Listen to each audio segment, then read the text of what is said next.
Hi, everyone. Welcome to our webinar tonight. My name is Oh, Jay. I've got to start now. Yes, just copy Uh, that into your URL, and hit enter. my name is Jay Watts. I'm the central organizer for the Communist Party of Canada. I am here helping out. I'm just going to introduce two other people. I'll be doing a bit of the Q&A. So we'll have Naomi introduce and tell us what's going on here, and she will pass it on to our next presenter. We'll have a Q&A session. Basically, for the Q&A session, if you're watching along on YouTube, you can type in whatever questions you have during the presentation and after the presentation in the live chat box. I'll gather them up and we'll present them to the speakers afterwards. So without further ado, I will hand it over to Naomi. Hello, good evening, friends and comrades. I'm very glad that you could join us for this presentation. I'm going to be really brief about this. The person who's giving our presentation this evening about how China has handled the COVID-19 pandemic is Helen Lee. Helen is a member of our party who grew up and was educated in China. So as a Mandarin speaker, as her first language, she just has access to more of newspapers and also contacts with many of her friends, family members, and other people in China. So she has access to the kind of contacts that many people in Canada do not have access to. And we feel that it's important to be able to give people just some factual material, some insight into what's really going on there, because we know that there is in fact a major propaganda campaign against China, that China is one of the real threats to the domination of capitalism in the modern world, and that the mainstream media are flooded with all kinds of anti-Chinese propaganda. It's really quite important to be able to distinguish fact from fancy here. And so I hope that this evening's presentation will help to begin that. So without more ado, I'm going to just hand it over to Helen, ask her to tell us about China and the COVID pandemic. Thanks.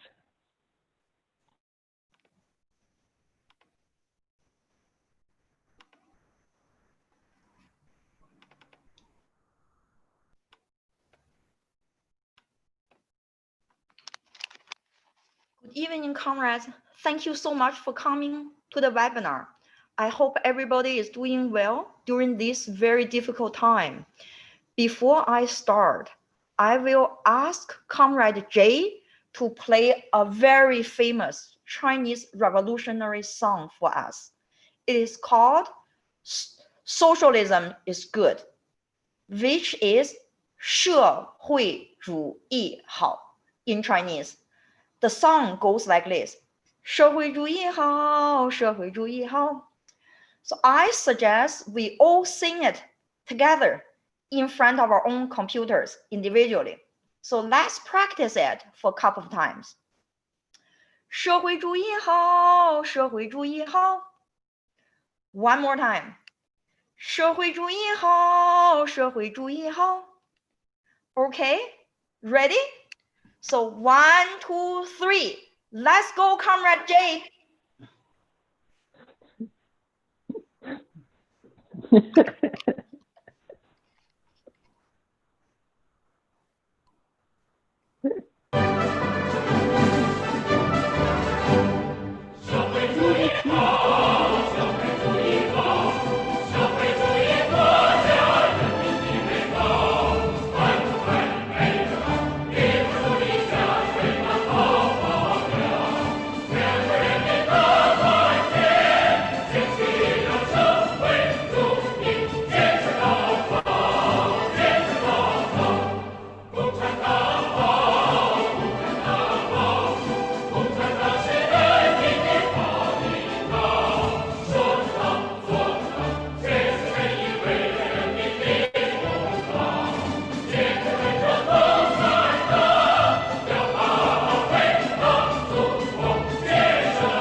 Thank you.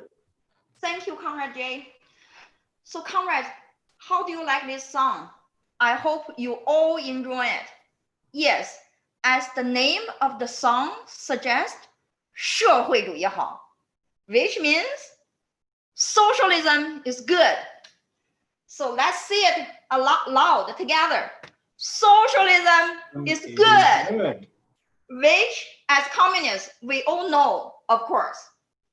Tonight, I will have the great pleasure to explain how good socialism is by presenting the case of how socialist China is defeating COVID-19. A tale of two systems, how China is defeating COVID-19. As Western capitalist countries are devastated by an increasing number of COVID-19 cases, which has taken a toll on its seemingly forever declining. Sorry, Helen, sorry to interrupt. I need you to do your screen sharing again. Oh, sorry, I'm not sharing.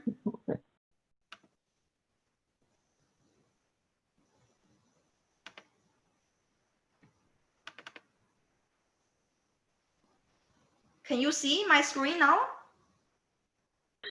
Yes. Okay. Okay, let me restart. As Western capitalist countries are devastated by an increasing number of COVID-19 cases, which has taken a toll on its seemingly forever declining economy, China has successfully put it under control and emerged stronger as a socialist state, positioning itself in a much better position in its peaceful competition with American imperialism and global capitalism for the betterment of the Chinese people in particular and mankind in general. China's success in the battle against the deadly virus clearly demonstrates the superiority of the socialist system, which we also fight for here in Canada. The leading role of the Communist Party has been crucial to defeating COVID-19. With 90 million membership, the Chinese Communist Party is the biggest political party in the world. CCP is very well organized. No other political force can even contemplate effectively mobilizing all its members from each party club to the Central Committee and the Politburo to be fully dedicated in the war against an invading virus. The party has been the most conspicuous presence throughout the coronavirus ordeal. General Secretary Xi Jinping was directly in charge of the entire operation. He chaired Politburo standing committee meetings to issue policy directives, held video conferences to dialogue with frontline workers, as well as visited local communities to boost morale. He always wears a mask in all his public appearances. On January the 27th, when the confirmed cases and the death toll were both very high, Prime Minister Li Keqiang paid a visit to Wuhan, the epicenter of COVID-19. His arrival convinced the Chinese people that the party was still in control and the government cared about them. For over 2 months, from January 27th to April the 8th, Deputy Premier Sun Chunlan led an on-site counter-epidemic campaign in Wuhan. By putting their own lives in danger, the party leadership won the heart and mind of the Chinese people. Following the principle of leading by example, party members also risked their own lives when they was assigned to or volunteered to go to the most affected regions and undertake the most dangerous frontline work. Dr. Zhang Wenhong was recorded in a video saying, "Party members go first, no questions asked." The video went viral. The media was flooded with images of party volunteers swearing office before the red flag, pledging to place the lives of others above their own. Therefore, in the city of Wuhan, the red flag was not only a symbol of authority, but also a sign of real hope. As a result, an enormous percentage of the medical staff died on duty was members of the Communist Party. These fallen comrades were awarded the title of martyrs, which is the highest honor for any communist. Without such an incredible sacrifice from the ruling party, the virus would never have been contained in such a timely manner.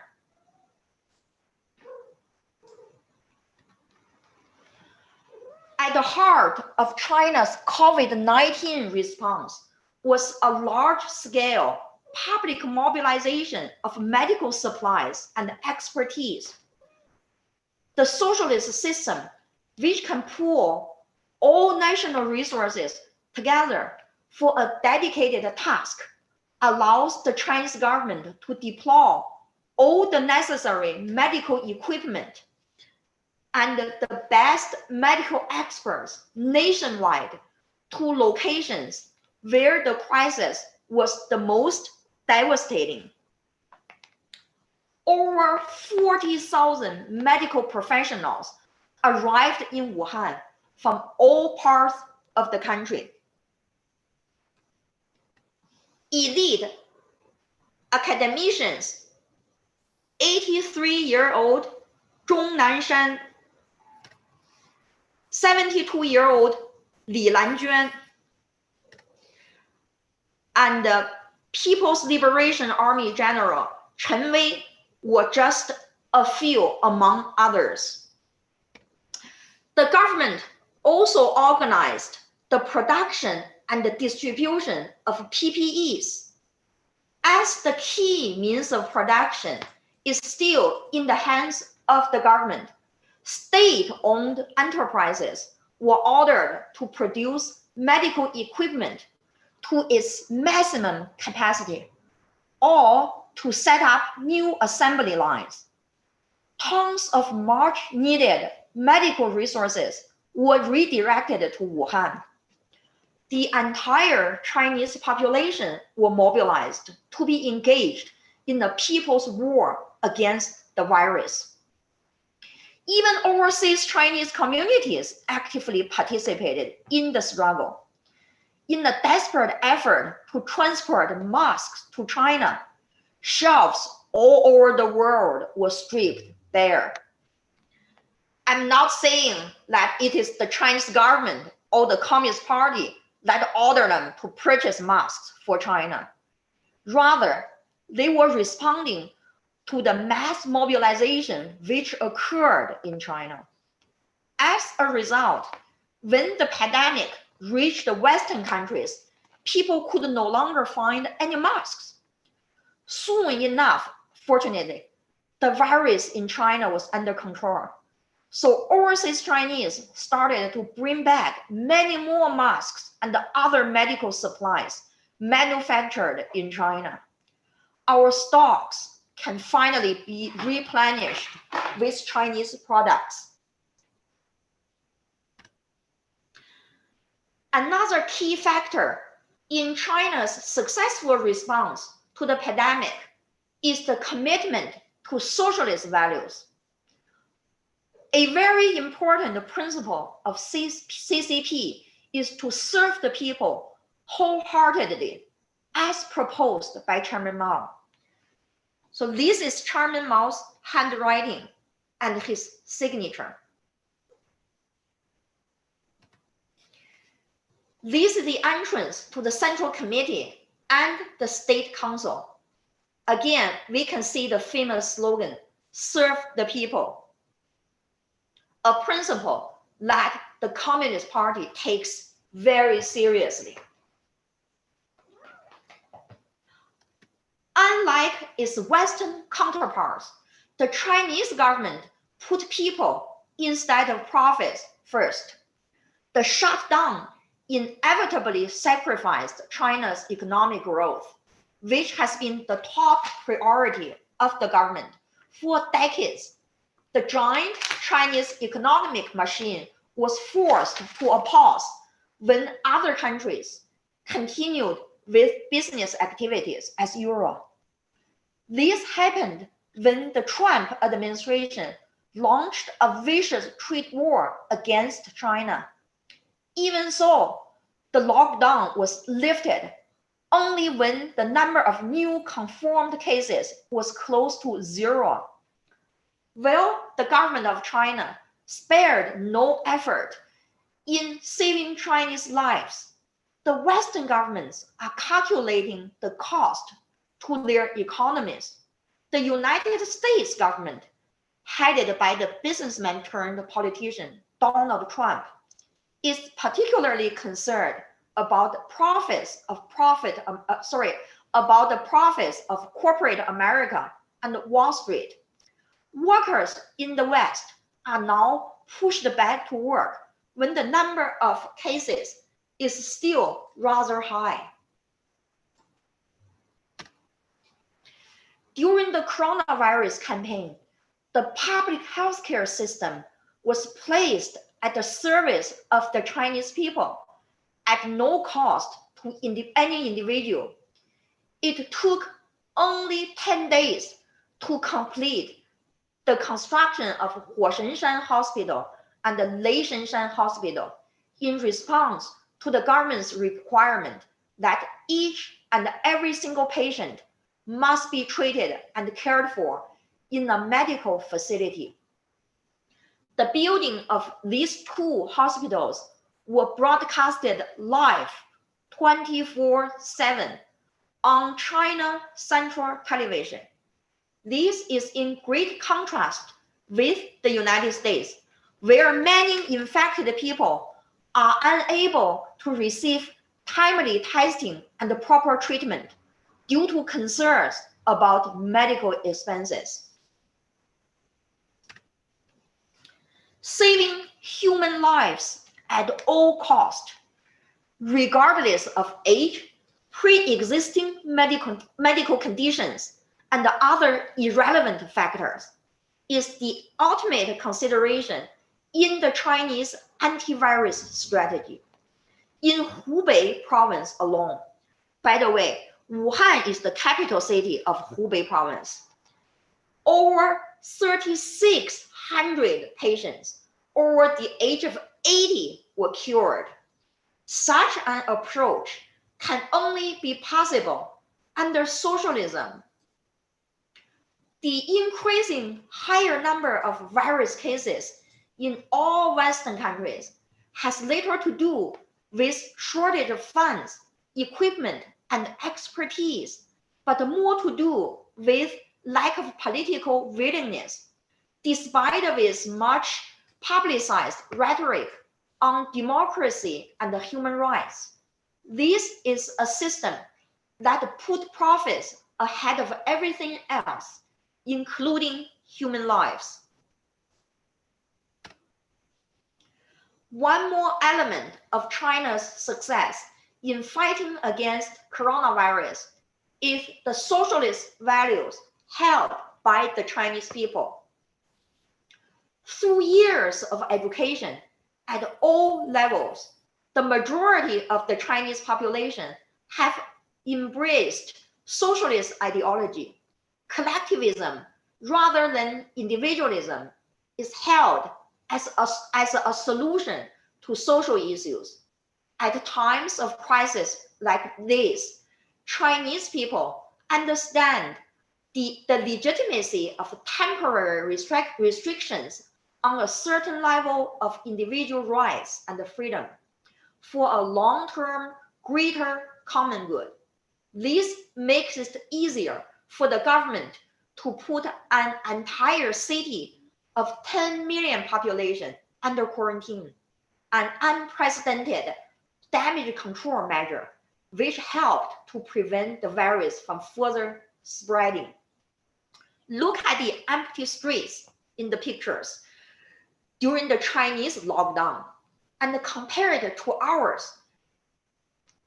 You can see a great difference, don't you?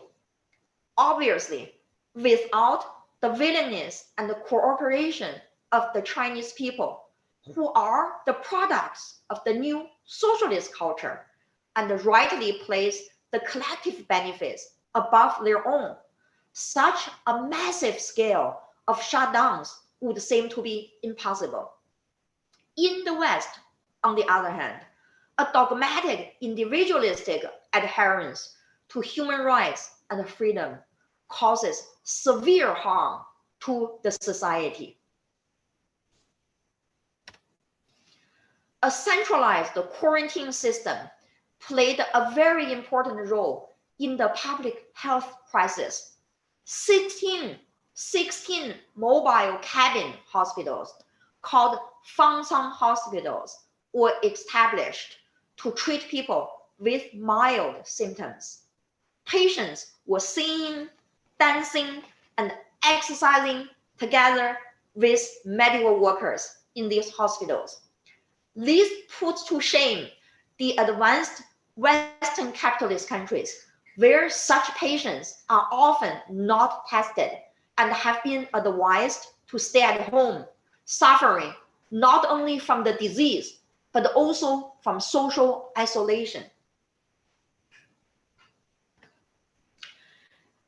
The Chinese authorities also enforced community-based monitoring to ensure all confirmed cases, as well as suspected cases, and the people with close contact were tested, monitored, and treated.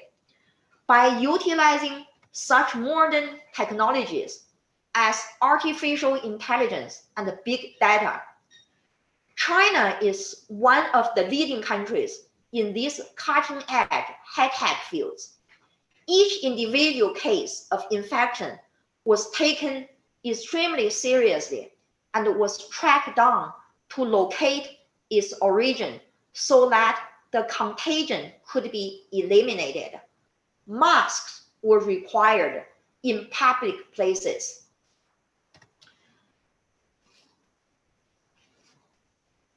Temperatures was measured at the entrance of grocery stores and residential communities. It is crystal clear that our capitalist government would not be willing to go this far to protect Canadians. A network of neighborhood committees that spans all cities coordinated the delivery of food, prescription drugs, and other items, trying to make sure that all residents were supported during the lockdown. Special care was prioritized to support the elders, people with disabilities, and the people who live alone. Thanks to the excellent social support system, the lockdown is not as painful as it is in Western countries.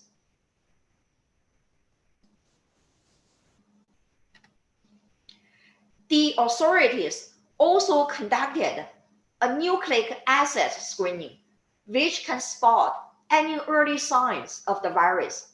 Several hundred testing centers were established across the city of Wuhan, with an overall maximum capacity of 100,000 tests a day. Wuhan's 10 million also inhabitants were all tested over a 10 period of time, starting on May the 14th. The project cost the government over 1 billion yuan. The good news is only some non-symptom cases were detected.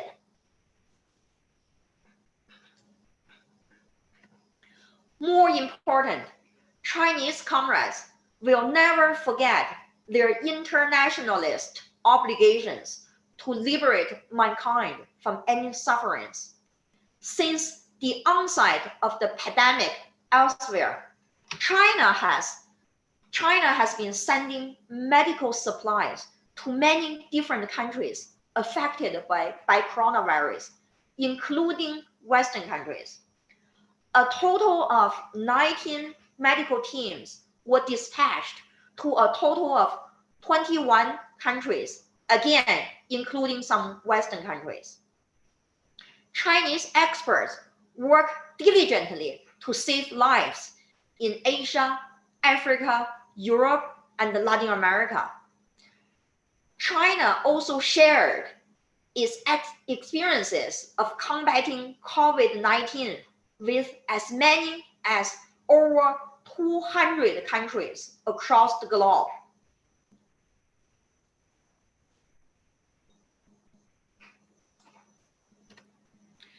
China is one of the few countries that have achieved some progress in developing coronavirus vaccines. The country has approved 5 vaccines for clinical trials so far. President Xi Jinping made an announcement at the opening of the 73rd session of the World Health Assembly.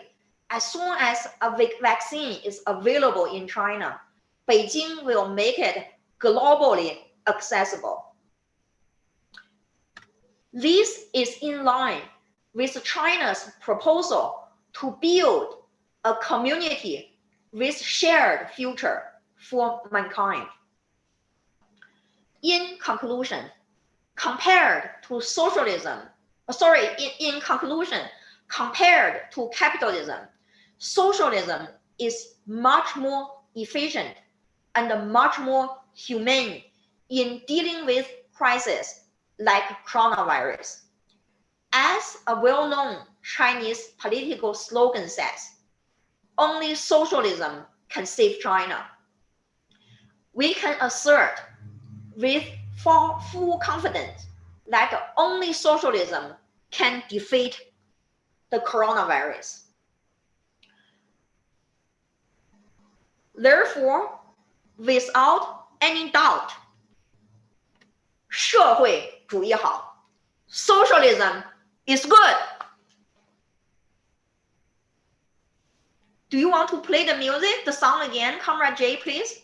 Thank you. Okay.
Comrade Jay.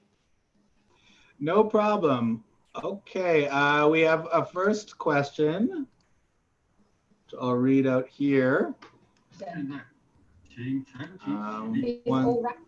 One second.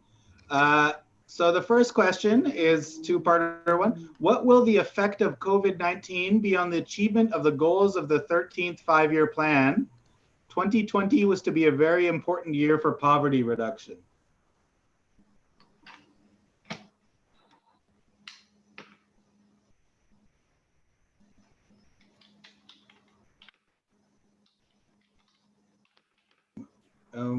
We have a second question here too as well.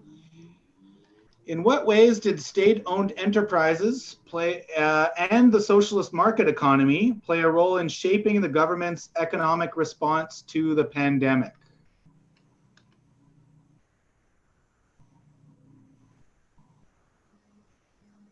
Then, so two pretty broad questions.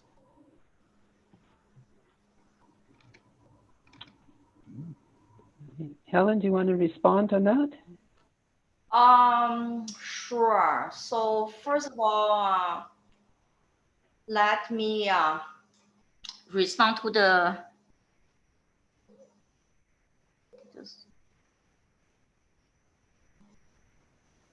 second question. In what ways did the state-owned enterprises and the socialist market economy plays a role in shaping the government's economic response to the pandemic?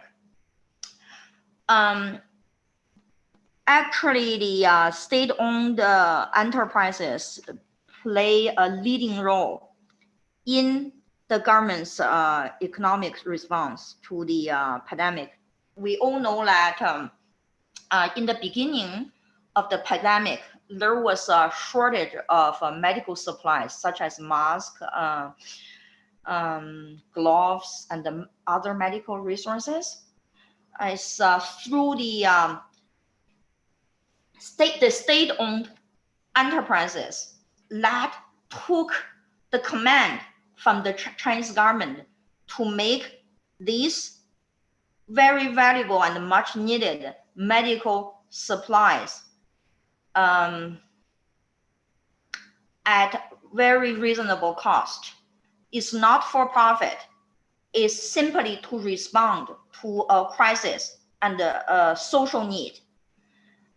If it's under a private economy, it will be totally impossible, because we all know that private companies will not be willing to produce products in order to fulfill a social need. Their purpose is to make profit. Only public-owned companies are willing to sacrifice profit and monetary gains to serve the people. And also in China, a significant percentage of the hospital and the medical facilities are government-owned. They took patients and treat them free of charge. And the medical staff who work there, they risk their own lives to treat patients. If it's left to the private market, if it's not under the socialist market economy, it will be impossible to achieve these goals.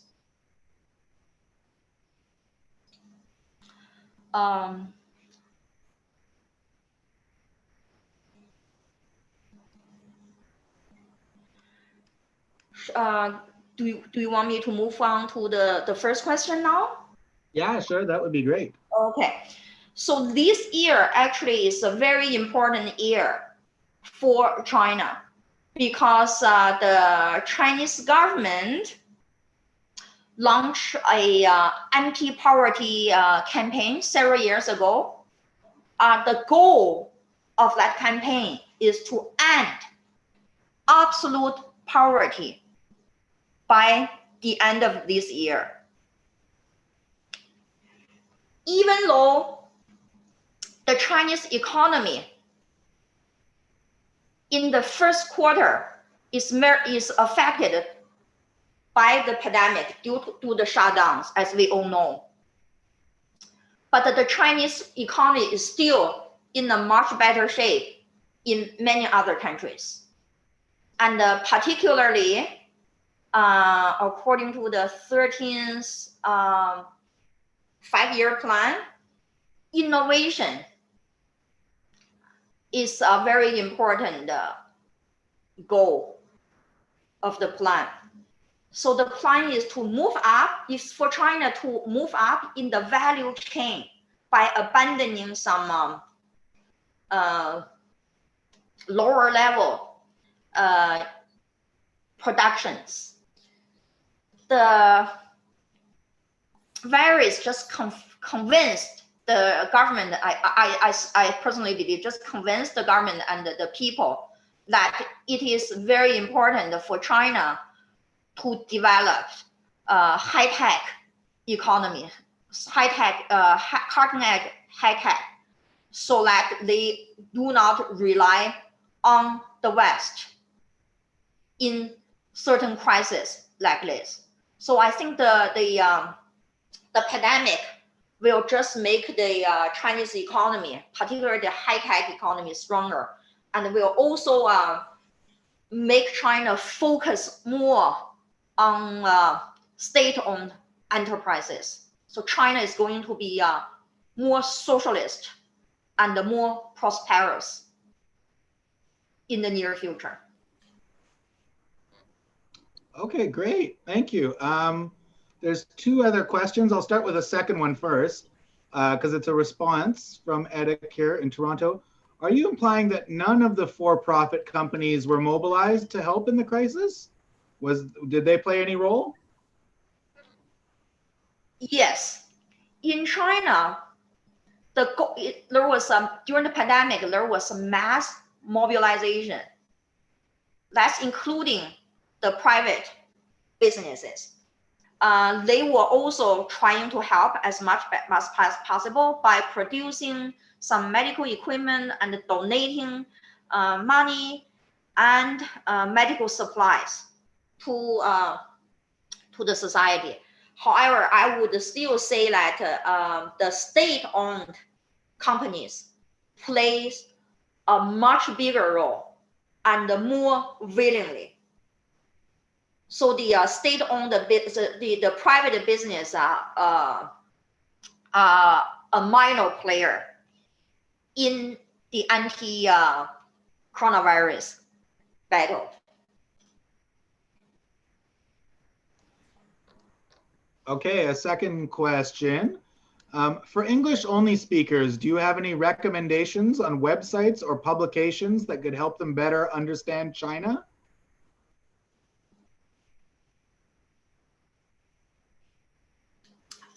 I would actually recommend there is a newspaper, China Daily, which has a lot of very good articles, news from a Chinese perspective, and a lot of news and viewpoints you will never see in the Western media. It's very, you can access, I'm sure you can either subscribe the paper format, or you can access it on the internet. There's also a CCTV, so that's a China Central Television station. They have English, Spanish, Arabic, Russian channels. So for English speakers, you can certainly you can watch the English channel online or on TV. There's also the Radio China. They have English programs, and in many other, the programs are also in many other major languages as well. So those are, I'm sure there are more, but because I heavily rely on the Chinese media for my source of news from China, so these are what I can think of for now.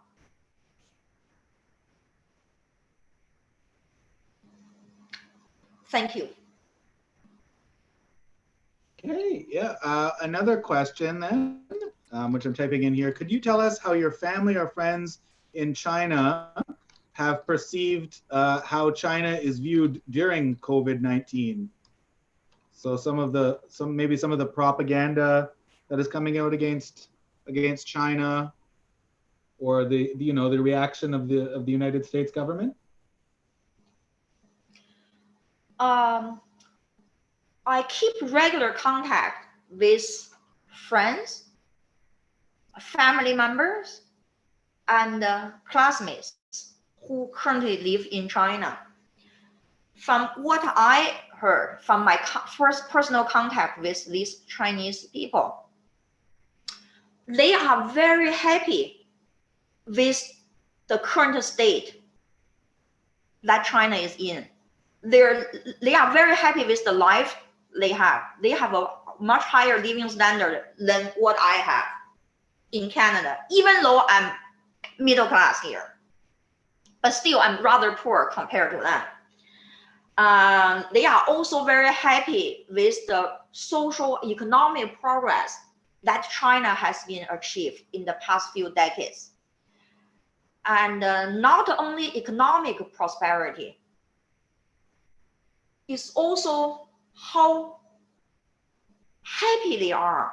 You know, last year I was in China for a whole year. On the street, I did not see any beggars. I didn't see any homeless people. I didn't see anybody who looked depressed. All the Chinese faces I could see, they look content and happy, which are hard to see, hard to find here in Canada. And my family and friends, they are very happy about their lives.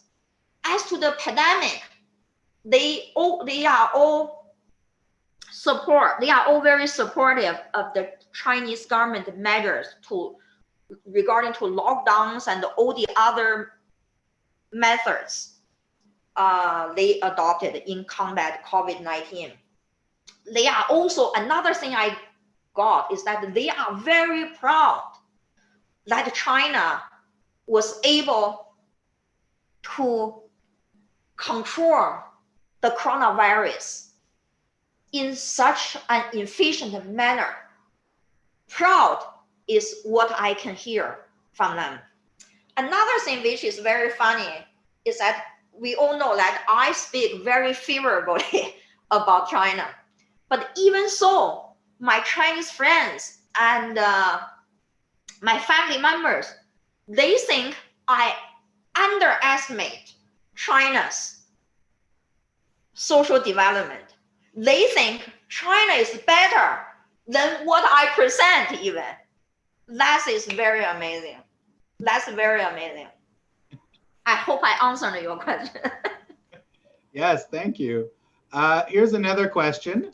There is much talk of an 8-nation alliance here among the United States, Germany, the United Kingdom, Japan, Australia, Canada, Sweden, and Norway, formed to counter China's global influence. What has been the reaction to this inside of China?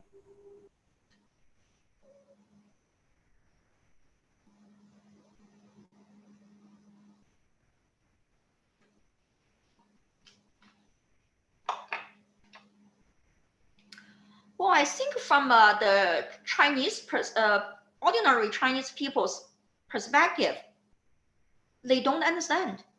They don't understand why these Western countries are doing this. China is not aggressive.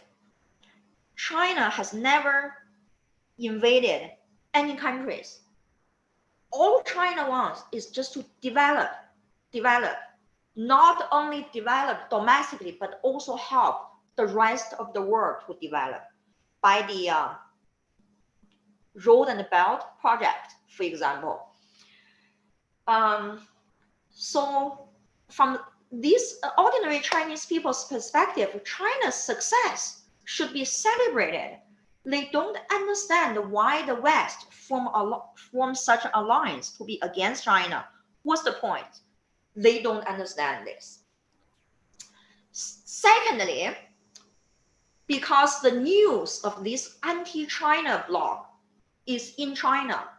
After the initial reaction of confusion is gone, Chinese people feel very angry. They feel they suffer injustice. It is unjust for the West to do this to China. So that's what I'm aware of.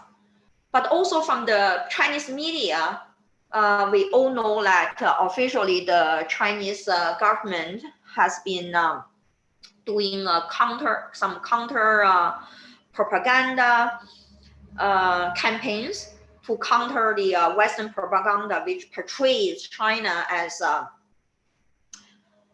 threat, something like that. And China has also been working together with many other countries who also were harassed by the West, such as Iran, Venezuela, and Russia. And I hope this, it is my hope that these countries can work together so that we can fight against Western imperialism more effectively. Great. We have another question. Well, two of them kind of together. What kind of social supports were offered to citizens in China?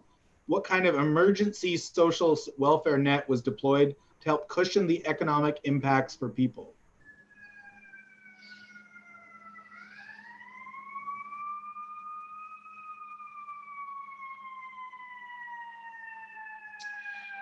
Okay, so this is there are some fundamental cultural differences between the East and the West.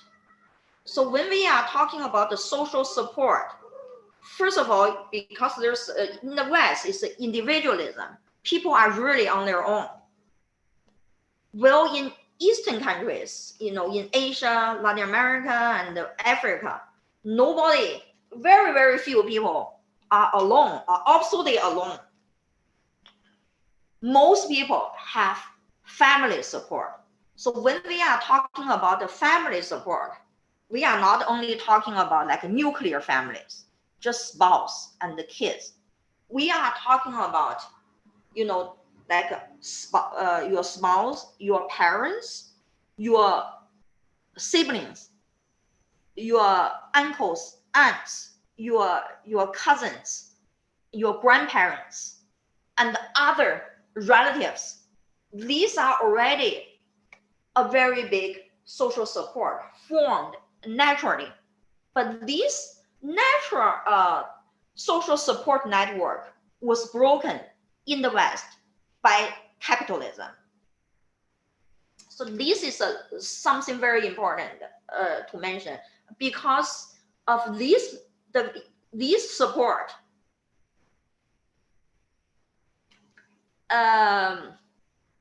Because this support is available for the Chinese people, the government does not really have to do a lot of things that the government here is doing to support Canadians, because a lot of Canadians have nobody to go to at all if they have some difficulties. But that's not the case in China.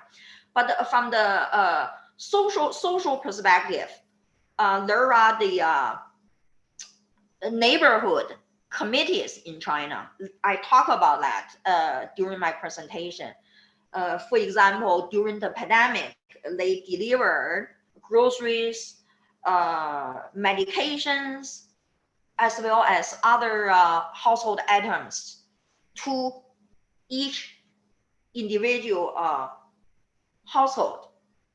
But this neighborhood committee, they also provide support when there's no crisis. If you need any help, for example, if you even, let's say in China, if you fight with your spouse, or in China, the mother-in-law and daughter-in-law, they fight quite a bit. So in that case, you can call on the neighborhood committee, they can come to help you to resolve these problems. So that's another support there. Another very important social support is the workplace, particularly in the for the employees who work for the government or people who work for government-owned businesses or government-run organizations. These kind of workplaces are a collective itself. If you need anything, you can always go to your workplace for help. So there's another support network which we don't have here in the West. In addition to that, in China, we also have the we call the low something like a low income guarantee system, which is equivalent to our welfare system for low income Chinese citizens, so that they get some guaranteed income for their survival need. But more important than that, the Chinese welfare system is not just to give people a fish, is to help people to fish. Is if only you are very old or you have a severe disability.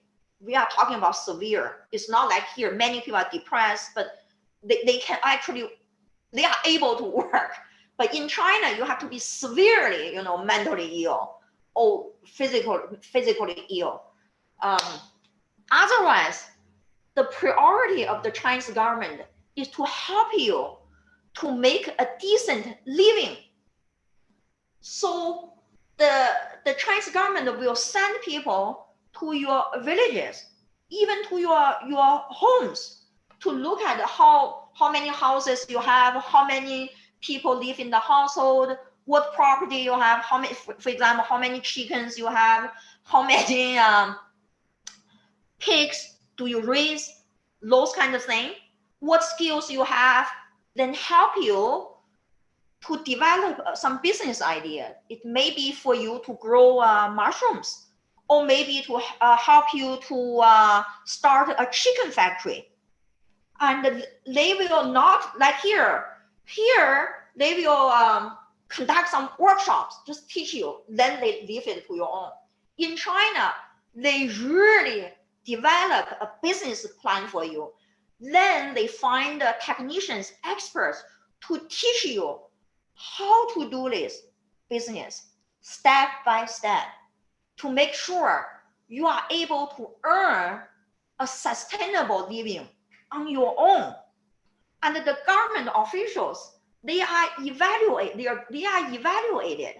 The job performance evaluation is depending on the income of these poor people. So you have to raise the annual income of these poor people to a certain level. Otherwise, you are not doing a good job. So we can see that the Chinese people, especially the vulnerable, they have much more support than what we have here in Canada. Thank you. Okay, just another question. Somebody had asked about the neighborhood committees as well, and you talked about them. So they exist already before the crisis. Are they? Do you have to be a member of the Communist Party to participate, or it's a general membership? How are they organized? The neighborhood committees, they are always available. They are there to help the neighborhood. They are similar to our community leagues, but I think they function more effectively and they perform many more duties. Basically, the neighborhood committee, they are aware who live in this neighborhood. They know every single household, and they know, of course, they can't go to everybody. Most people are self-sufficient, as I explained. Chinese people, most of them have families and extended families and workplaces. and so on and so forth. They receive help from those places. But if those support are not sufficient, then they can go to the neighborhood committee for anything. Like I said, if you let me give you an example. My mother went to the nursing house many years ago, because I was in Canada, and for some my sisters, they are in another province, and I only have a brother who live there. But for some reason, he was not able to help. So it's the neighborhood committees who help my mother to go to the nursing house. And before she was transferred to the nursing house, they went to visit her on a regular basis, only because she lives alone and she doesn't have kids around. So they can do something like that. But also, like I said, if you have a conflict with your neighbors, or if you have a conflict with your spouse or family members, that's a place you can go to as well. They also organize social activities, like singing, dancing, since many social activities to create a collective spirit, unite people together. And it's not, you don't have to be a member of the Communist Party to work for the neighborhood committee. But the neighborhood committees, they are like many other organizations. They take directions from the Chinese government and the Communist Party of China, and they work closely with these two, the government and the party. Okay, thank you. We have another question. What is the structure of the healthcare system in China? Is it public, private, a mixture of both?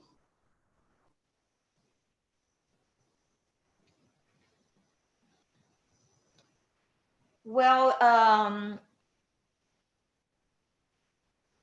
before the reform policy, starting in the 1970s, all healthcare system in China was public. But as the reform started, private healthcare systems started to appear in China. However, still a very high percentage of healthcare is publicly owned. I'm sorry, I don't have the exact statistics regarding how much, what's the percentage and the exact number. I don't have that information at hand. So yeah, to answer your question, I think it's a mixture of both. But during the pandemic, people recognize the importance of the public healthcare system. So I assume that the public healthcare system will play a bigger role in the future, because during normal times, the private healthcare, private hospitals, clinics, they made a lot of money. But when the pandemic happened, it was the public health care system that made the greatest contribution and sacrifice. So people can see, make a comparison and draw some conclusions from these experiences. Great, thank you. Another question about the neighborhood committees, which people seem very excited about. How are the neighborhood committees funded? Well, I believe it's funded by the government. It's like a local level government organization, the lowest level government organization. Great. Well, I think it doesn't appear that we have any more questions, but do you or Naomi have any final words?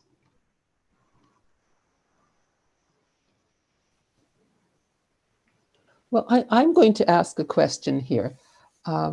which is essentially I don't know if it's maybe too soon, but has the Chinese government, like at the highest central levels, drawn any conclusions about how they might decide to change their plans or their strategies out of this experience of the pandemic? As I say, I'm not sure whether it's not too soon for that, but do you know of anything like that?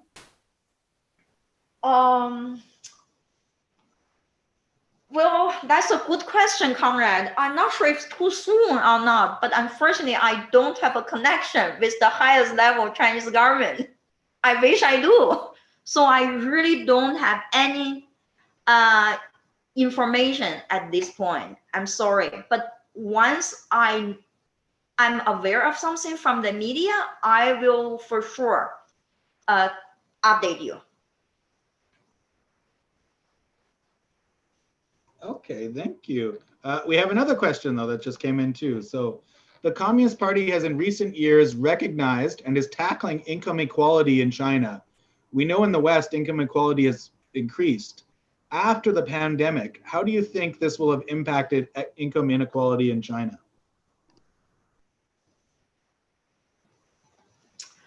Unfortunately, there is income inequality in China as well.